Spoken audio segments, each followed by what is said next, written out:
Welcome to my channel the real points. तो जो question चल रहा था, मैथ का सीरीज चल रहा था 3200 प्लस क्वेश्चन का सोल्यूशन, वह कंटिन्यू रहेगा। उसके साथ हम लोग रीजनिंग भी देखेंगे, दोनों सब्जेक्ट को साथ साथ लेकर चलेंगे। तो हम लोग जो रीजनिंग पढ़ने वाले वह पढ़ने वाले हैं रेलवे तर्क शक्ति परीक्षण, जो इसमें 3000 प्लस क्वेश्चन दिया गया है। यह पूरे बुक को हम लोग सोल्यूशन करेंगे और रोज रोज मैथ और रीजनिंग साथ साथ पढ़ेंगे। तो आज हम लोग देखने वाले हैं इसी बुक से, और यही बुक हम लोग कंटिन्यू करेंगे रीजनिंग में भी। अगर यह बुक आपके पास है तो बहुत अच्छी बात है, अगर नहीं है तो दुकान से खरीद लीजिए, और नहीं तो इसका लिंक दे देंगे हम डिस्क्रिप्शन में, वहां से सिंपली डाउनलोड आप लोग कर सकते हैं। वैसे आप लोग क्वेश्चन देख पा रहे होंगे स्क्रीन पर, ठीक है। तो देखते हैं इसमें से हम लोग क्वेश्चन। देखिए क्वेश्चन क्या कहता है। अमर बाबू, शेरा और दिया से कहा गया कि 4 बहुविकल्पीय प्रश्न का उत्तर को पत्र को हल करें, जिसमें विकल्प 1, 2, 3, 4 है, ठीक है। उनकी ओर से उत्तर पुस्तिका चिन्हित की गई है, बताया गया। देखिए 4 क्वेश्चन था, 4 आदमी को हल करना था, अमर, बाबू, शेरा और दिया को, जिसमें ऑप्शन रहा था 1, 2, 3, 4। उसमें से अमर ने क्वेश्चन नंबर 1 को 2 टिक किया है, इसने 4 किया है, इसने 3 किया है, और इसमें क्वेश्चन नंबर 4 में 3 किया है। इस प्रकार उसने टिक किया है, ठीक है। पहला एक क्वेश्चन कुछ इस प्रकार है कि नजर हटी की दुर्घटना घटी। इस क्वेश्चन का आप लोग बहुत ही केयरफुली से सॉल्व करना होगा, अगर थोड़ा सा भी मिस हुआ तो गड़बड़ हो जाएगा। तो हम लोग देख रहे हैं इसी क्वेश्चन को सॉल्व कैसे करेंगे। तो देखिए बहुत ध्यान से क्वेश्चन सॉल्व करना पड़ेगा। पहले देखिए कह क्या रहा है, बाबू के सभी उत्तर गलत है, यानी क्वेश्चन नंबर 1 का यह ऑप्शन जो 1 टिक किया था ये भी गलत था। क्वेश्चन नंबर 2 का जो ऑप्शन नंबर 3 था टिक किया था ये भी गलत था। क्वेश्चन नंबर 3 के ऑप्शन नंबर 4 टिक किया था ये भी गलत था। क्वेश्चन नंबर 4 का ऑप्शन नंबर 2 था टिक किया हुआ ये भी गलत है। यानी बाबू ने जितने प्रश्न के उत्तर दिए हैं वह सब क्या था, गलत था। यानी बाबू का एक भी प्रश्न सही नहीं है। कहने का मतलब है कि क्वेश्चन नंबर 1 का आंसर नंबर 1 नहीं हो सकता है। जब बाबू का गलत है, यानी क्वेश्चन नंबर 1 का जितना भी आदमी अगर आंसर दिया होगा तो उसका सभी गलत होगा। यानी क्वेश्चन नंबर 1 का ऑप्शन नंबर 1 सही किसी का नहीं हो सकता है। कहने का जब इसका गलत है तो किसी का गलत होगा ना। जब मान लीजिए एक क्वेश्चन दिया गया है, उसमें 4 ऑप्शन है, 1, 2, 3, 4। अगर एक आदमी का ऑप्शन नंबर 1 गलत है तो दूसरा आदमी अगर इसी क्वेश्चन का ऑप्शन नंबर 1 देगा तो उसका ऑटोमेटिक गलत होगा। तो इसमें भी देख लीजिए बाबू का सभी आंसर गलत है। इसका मतलब क्वेश्चन नंबर 1 का तो वह ऑप्शन नंबर ए सही नहीं हो सकता, तो शेरा दिया है 1, तो इसका भी गलत हो गया। अब देखिए क्वेश्चन नंबर 4 में, देखिए क्वेश्चन नंबर 4 का बाबू दिया था ऑप्शन नंबर 2, तो इसका गलत था। तो शेरा भी दिया है 2, तो इसका ऑटोमेटिक गलत हो जाएगा। यानी जब ऑप्शन ही सही नहीं है तो कैसे होगा। तो अब देखिए आगे पढ़ते, अमर के पहले 2 जवाब निश्चित रूप से गलत है। या जो अमर के 2 प्रश्न थे, जो ऑप्शन नंबर 2 ऑप्शन नंबर 4 माना था, यह निश्चित रूप से गलत है। यानी कहने का मतलब है कि क्वेश्चन नंबर 1 का 2 तो सही हो ही नहीं सकता, क्योंकि जब एक आदमी का गलत हुआ तो कोई भी दिया होगा तो गलत होगा। क्वेश्चन नंबर 2 का इसका 4 ऑप्शन दिया है वो गलत है। इसका मतलब क्वेश्चन नंबर 2 में जितने भी ऑप्शन जो भी आदमी मारे होंगे 4 वो गलत होगा। दिया मारा है 4 तो इसका भी गलत होगा, ठीक है। अब आगे देखिए कह रहा है कि दिया के 2 उत्तर सही थे, यानी जो दिया है उसका 2 उत्तर सही था। कौन था यह भी बताया नहीं गया है, ठीक है। लेकिन उसका चौथा जो आंसर वह निश्चित रूप से गलत है। यानी कहने का मतलब है कि क्वेश्चन नंबर 4 का दिया ऑप्शन नंबर 4 मारी थी जो गलत है। यानी क्वेश्चन नंबर 4 का ऑप्शन तो 4 सही हो नहीं सकता, ठीक है। तो अब दिया का 2 प्रश्न सही है, तो बच कौन गया, 1 और 3। तो दिया का यह 2 प्रश्न सही होगा, ठीक है। जब दिया का 1 और 3 सही है, क्वेश्चन नंबर 3 का ऑप्शन नंबर 1 सही है, तो क्या 3 सही होगा, नहीं होगा। 3 सही होगा, नहीं होगा, क्योंकि एक प्रश्न का तो एक ही आंसर सही होगा ना। जब दिया का ऑप्शन नंबर 1 सही हो गया है तो ऑटोमेटिक दूसरा ऑप्शन होगा जो गलत हो जाएगा, ठीक है। अब देखते हैं क्वेश्चन नंबर 1 में क्या कह रहा है। इसमें 3 क्वेश्चन दिए गए हैं। तो कह रहा है किसका क्वेश्चन नंबर 4 सही है। क्वेश्चन नंबर 4 है वो किसका सही है, इसका गलत है, बाबू का गलत है, शेरा का गलत है, दिया का गलत है। सही किसका है, अमर का गलत है, सही है। अमर किसने ऑप्शन नंबर 3 दिया था जो सही है। ऑप्शन नंबर कितने में अमर है, ए में है, तो अमर का सही है। क्वेश्चन नंबर 2 क्या कह रहा है, देखिए क्वेश्चन नंबर 2 कह रहा है शेरा का कौन सा प्रश्न सही है, यानी शेरा का कौन सा प्रश्न सही है। Two, option number two, option number two में कौन सा क्वेश्चन हमारा था? क्वेश्चन नंबर टू का। तो यह क्वेश्चन नंबर टू था जो इसका सही था। ऑप्शन देखिए कौन है, यानी बी में है।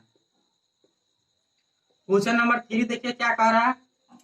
क्वेश्चन नंबर थ्री कह रहा है कि दिया के कौन से दो उत्तर सही है। तो दिया का कौन सा उत्तर सही है? क्वेश्चन नंबर थ्री और question number one. Question number three और क्वेश्चन नंबर वन, ऑप्शन देखिए कौन में है? क्वेश्चन नंबर थ्री और question number one option number B में है। आप लोगों को अच्छे से समझ में आ गया होगा। इसे बहुत केयरफुली सॉल्व करना होता है। अब देखते हैं नेक्स्ट क्वेश्चन। क्वेश्चन नंबर जो 4 है वह कुछ इस प्रकार है। देखिए 1 8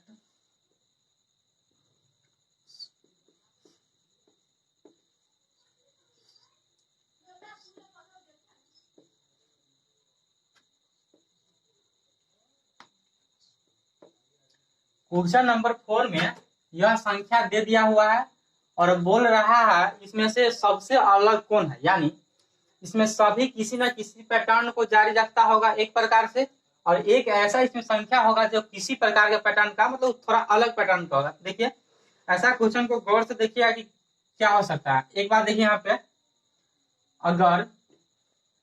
अगर इस प्रकार नंबर बढ़ता रहे मल्टीप्लाई में या भाग में, तो आप देखिएगा कि इसमें गुना किया गया है या किसी संख्या का स्क्वायर है या किसी संख्या का रूट है। देखिए एक बार 1 से 8 हो गया, 27 हो गया, 36 हो गया, इसमें तो ऐड नहीं किया होगा। तो देखिए एक है तो आप एक को क्या लिख सकते हैं? एक का क्यू लिख सकते हैं। 8 को क्या लिख सकते हैं? 2 का क्यू लिख सकते हैं। 27 को क्या लिख सकते हैं? 3 का क्यू लिख सकते हैं। यहाँ पे देखिए 36 को क्यू नहीं लिख सकते हैं, यह जो है 6 का स्क्वायर है। 25 को देखिए आप 5 का क्यूब लिख सकते हैं। 216 को देखिए 6 का क्यूब लिख सकते हैं। यानी सब देखिए जो भी संख्या वो सब क्यूब का पैटर्न है। 1 को लिख सकते हैं 1 का क्यूब, 8 को लिख सकते हैं 2 का क्यूब, 27 को लिख सकते हैं 3 का क्यूब, 25 को लिख सकते हैं 5 का क्यूब और 216 को लिख सकते हैं 6 का क्यूब। लेकिन 36 किसी भी संख्या का क्यूब नहीं है, यह 6 का स्क्वायर है। यानी सबसे अलग कौन है? 36 है। ऑप्शन नंबर देख लीजिए कौन है? 36 ऑप्शन नंबर सी है। अब क्वेश्चन नंबर नेक्स्ट देखिए 5 है, ब्लड रिलेशन से। वह क्या है? क्वेश्चन नंबर जो 5 है वह कुछ इस प्रकार है। यह ब्लड रिलेशन से है। एक लड़की की ओर इशारा करते हुए राजीव ने कहा, राजीव है यहाँ पे, वह एक लड़की को देख रहा है। ठीक है, एक लड़की को देख रहा है। लड़की को मैंने से चिन्हित कर दिया, इससे पता चलेगा यह फीमेल है। ठीक है, देख रहा है। राजीव कह रहा है कि यह मेरी बहन, यानी कोई इसकी सिस्टर है, मेरी बहन के भाई। यानी देखिए यह कह रहा है मेरी बहन के भाई, यानी इसका जो बहन होगा इसका भाई कौन होगा? राजीव ही तो होगा, या इसका कोई और भाई होगा तो इसका ही भाई होगा। अब कह रहा है कि वह मेरी बहन के भाई, यानी इसके बहन के भाई के पिता की एक मात्र पुत्री है। यानी यह कह रहा है कि यह मेरी बहन के भाई, यानी इसके बहन के खुद ही भाई हुआ, इसके पिता, ठीक है, इसके जो फादर हुआ कि मात्र एक मात्र पुत्री है। अगर दूसरा कहीं होती तो कुछ और मैटर होता, लेकिन इसका जो पुत्री है वह एक ही है। इसका मतलब वह जिस लड़की को देख रही है वो लड़की कौन है? इसकी सिस्टर है। यह कह रहा है कि वह लड़की मेरी बहन, वह लड़की मेरी बहन, ठीक है, वह लड़की मेरी बहन, इसका बहन यह हुआ कि भाई, तो इसका भाई खुदे हो गया, कि पिता की एक मात्र पुत्री है। यानी इसके पिता की अगर पुत्री होगा तो राजीव का क्या लगेगा? सिस्टर, यानी बहन। ऑप्शन नंबर देखिए कौन है? सी। क्वेश्चन नंबर नेक्स्ट देखते हैं। क्वेश्चन नंबर 6 से 8 एक ही साथ दिया गया था। यह क्वेश्चन भी कुछ सीटिंग अरेंजमेंट से है और थोड़ा इसको भी केयरफुली सॉल्व करना पड़ेगा। कह रहा आपकी चेहरा की ओर, आपकी और चेहरा की हुए 5 लड़कियां आपके सामने बैठी। अगर हम उत्तर मुहे घूमे हैं, मान लीजिए हम उत्तर मुहे घूमे हैं, तो जो 5 लड़कियां बैठी होगी वो दक्षिण मुहे बैठी होगी, यानी सामने बैठी है। तो इस सवाल में पहले हम करेंगे 5 को डिलीट कर देंगे, 1 2 3 4 5, 5 जगह लड़कियां क्या होगी? बैठी होगी। ठीक है, कह रहा है रूही और मनाली क्रमशः ऊर्जा के दाएं व बाएं बैठी। यानी जो ऊर्जा है इसको पहले हम अलग बनाएंगे फिर डायग्राम पर लाएंगे। ठीक है, जो ऊर्जा है उसके बाएं मनाली और दाएं में रूही बैठी हुई है। यहाँ पे देखिए, आप लोग को लग रहा होगा यह बाएं है तो यहाँ पे दाएं होगा। देखिए होता क्या है, हम अभी उत्तर में खड़ा है, लेकिन हम जब दक्षिण में खड़ा होंगे, यह लड़कियां जो बैठी होगी हमारी अपोजिट बैठी होगी। अगर आप लोग को अगर क्लियर ना होगा तो अपने सामने किसी आदमी को बैठा दीजिएगा, आप देखिएगा जो आपका दाया के सामने उसका हाथ होगा वो बायां होगा और आपका हाथ दायां होगा, और आपके बायां के सामने उसका दायां हाथ होगा।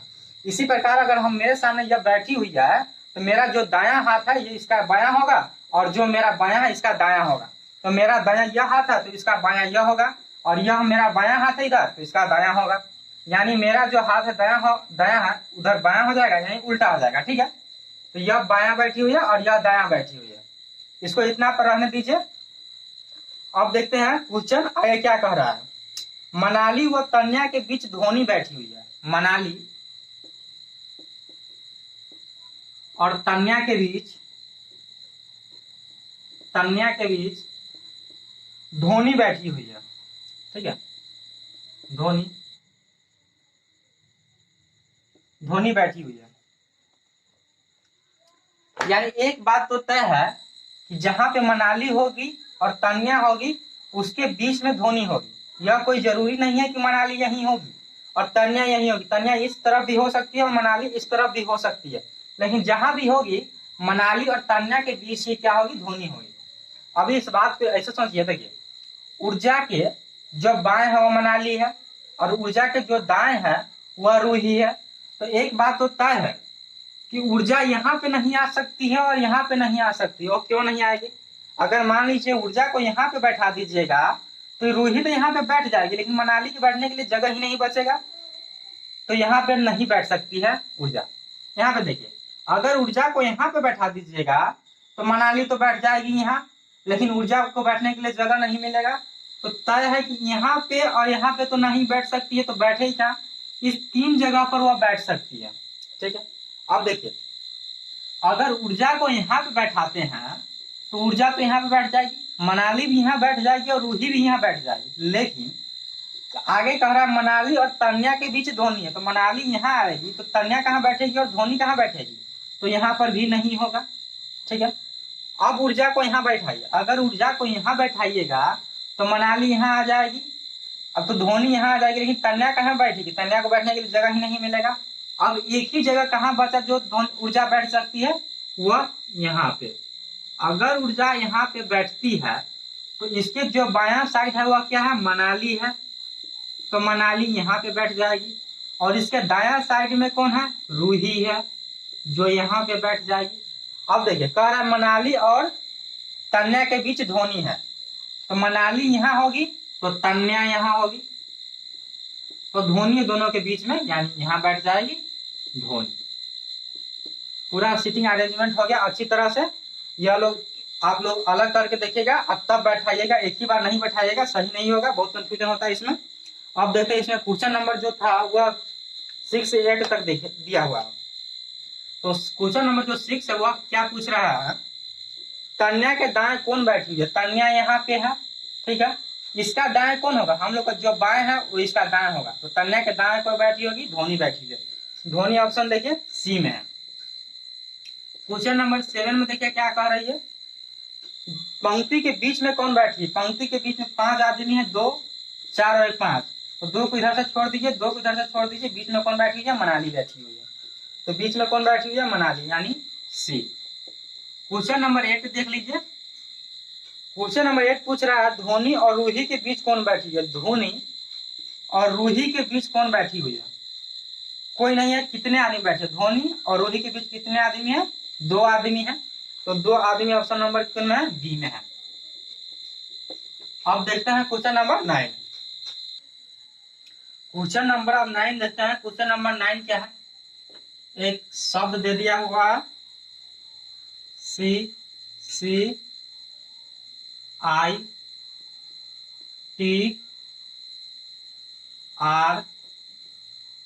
RKA और बोल रहा है अक्षरों को सुलझाइए जिसमें वह एक अंग्रेजी का सही शब्द बनाइए और फिर सुलझे हुए शब्द का 5वां अक्षर ज्ञात कीजिए। यानी यह टूटा फूटा करके एक कोई वर्ड है जिसको अलग अलग करके दे दिया हुआ है और बोला एक सही मीनिंग बनाइए जिसका एक सही अर्थ लिख ले, और जब वह मीनिंग तैयार हो जाएगा तो उसका 5वां अक्षर कौन सा है वह बताइए। देखिए इसको देखिए आप लोग यह देखे होइएगा और देखा हुआ शब्द है। जैसे आप लोग क्रिकेट, देखिए क्रिकेट का शब्द है। क्रिकेट का स्पेलिंग क्या होता है?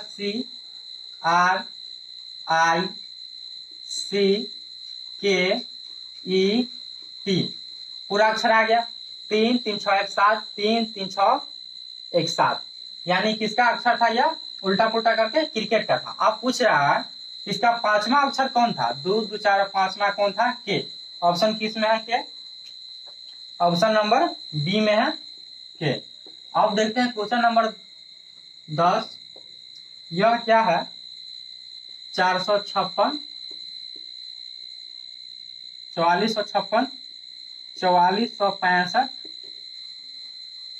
4655, 4665 और 4565।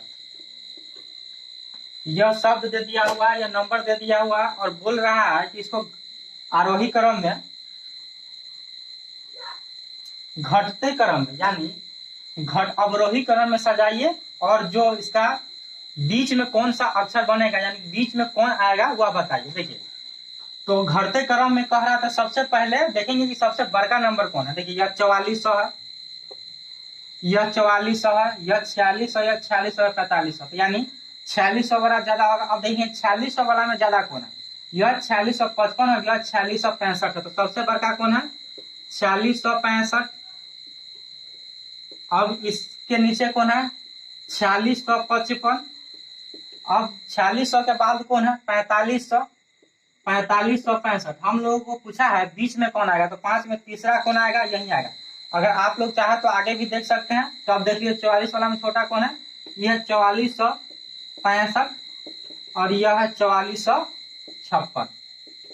आप 3 को ही निकाल कर अगर ऐसा क्वेश्चन दे दे 5 और पूछ ले कि बीच में कौन आएगा, घटते क्रम या बढ़ते क्रम में, तो आराम से 3 को निकाल लीजिएगा और छोड़ दीजिएगा, क्योंकि ऐसा कोई माने नहीं है। हम लोग को बीच में निकालना है। अगर आपके पास टाइम हो तो निकाल सकते हैं। 4565 ऑप्शन नंबर देखिए, 4565 ऑप्शन नंबर सी। इस वीडियो में रहने देते हैं इतना ही।